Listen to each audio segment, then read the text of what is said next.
Imagine a country where every year hundreds of thousands of people simply vanish.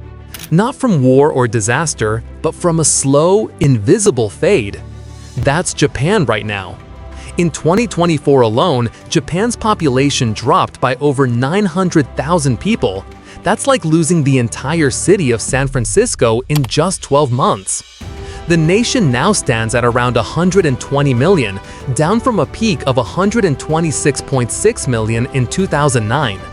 And it's been declining for 16 straight years.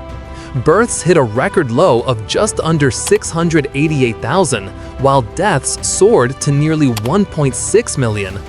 For every baby born, more than 2 people pass away. Japan's fertility rate? A dismal 1.2 children per woman, far below the 2.1 needed to keep a population stable. This isn't some temporary dip. It's a full-blown demographic earthquake. Schools are closing because there are no kids to fill them. Entire towns are turning into ghost villages. And the workforce?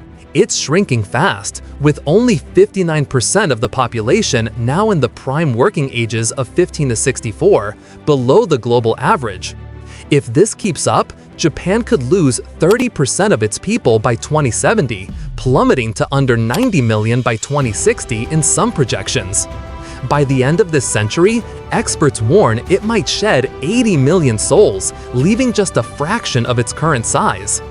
How did one of the world's most innovative, disciplined societies get here? Let's break it down. First, why has Japan's birth rate collapsed so dramatically? It didn't happen overnight. Flash back to the 1970s, Japan's economy was booming, but fertility rates started slipping below replacement levels. Today, it's one of the lowest in the world. The roots trace to rapid urbanization. 92% of Japanese now live in cramped cities like Tokyo, where space is scarce and living costs skyrocket. Raising a kid? Forget it if you're scraping by on stagnant wages in a sluggish economy that's barely grown in decades. Economic pressures are huge. High costs for housing, education, and childcare make family life feel impossible. Many young people delay marriage or skip it altogether because they can't afford it. In 2023, marriages dipped below 500,000, the lowest since records began over a century ago.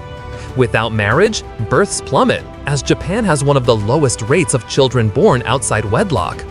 Add in low immigration, foreign residents make up just about 3% of the population, and there's no influx to offset the losses. It's a perfect storm. Fewer babies, more deaths from an aging society, and no new blood from abroad. But economics alone don't tell the full story. Let's dig into the cultural and social factors that are fueling this crisis. Culture plays a massive role in Japan's disappearing act.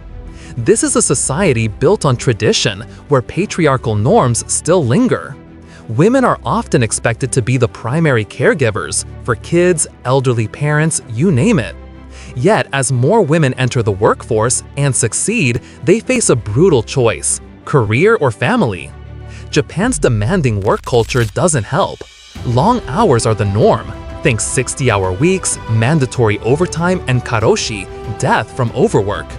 Paternity leave exists on paper, but few men take it, fearing career suicide. The result? Burnout, stress, and zero time for relationships or kids. Then there's the loneliness epidemic. Japan is one of the loneliest places on Earth.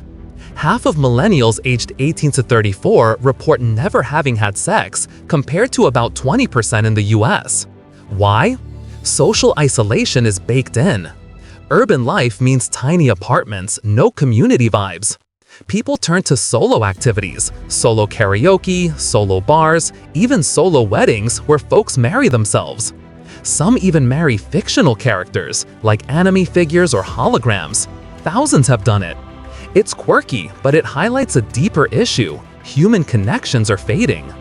Dating apps? They're there, but cultural shyness and work pressures keep many single. And with arranged marriages a thing of the past, finding a partner feels harder than ever.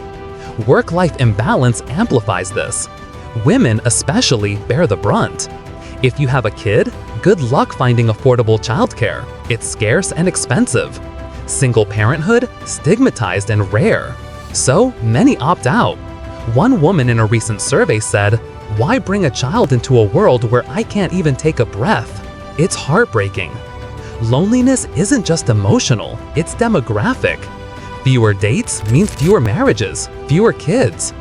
And as the population ages, the cycle worsens. More elderly to care for, fewer young people to do it. So, what does the future of Japan look like if this continues? It's not pretty, but it's not apocalyptic either, if they act fast.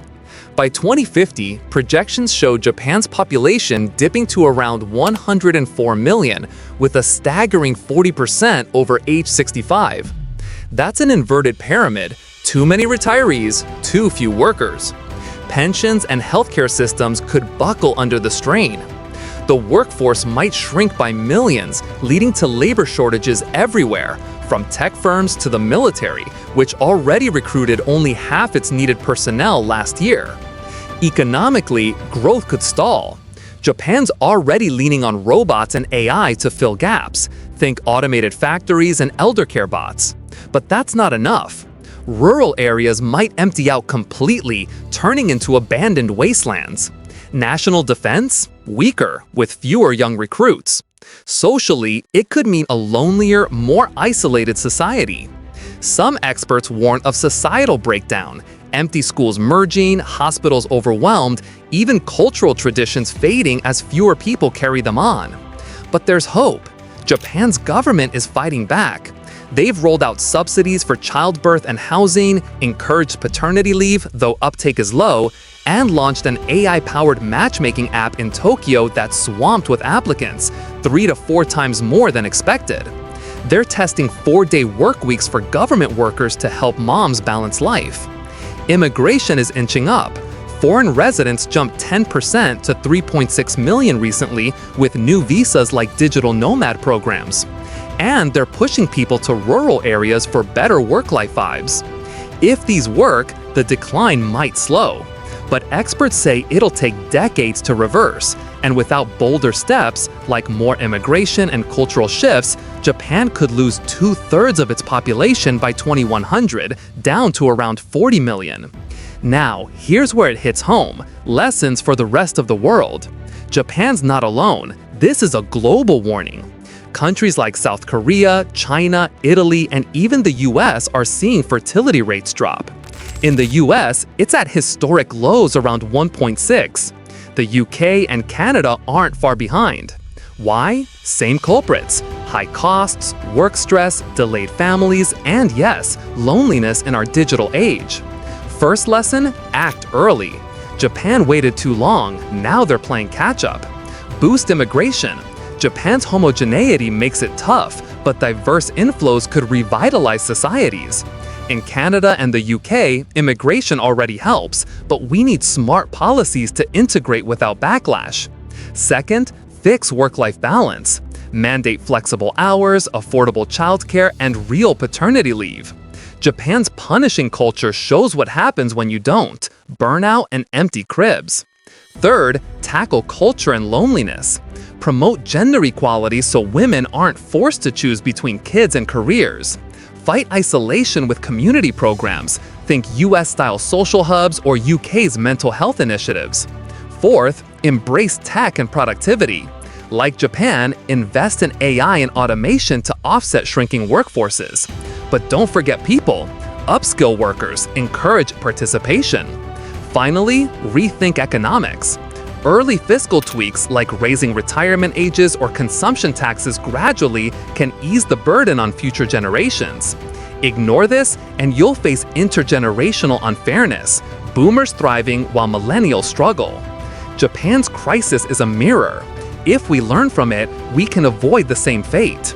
Population decline isn't inevitable doom. It's a call to innovate, connect, and adapt.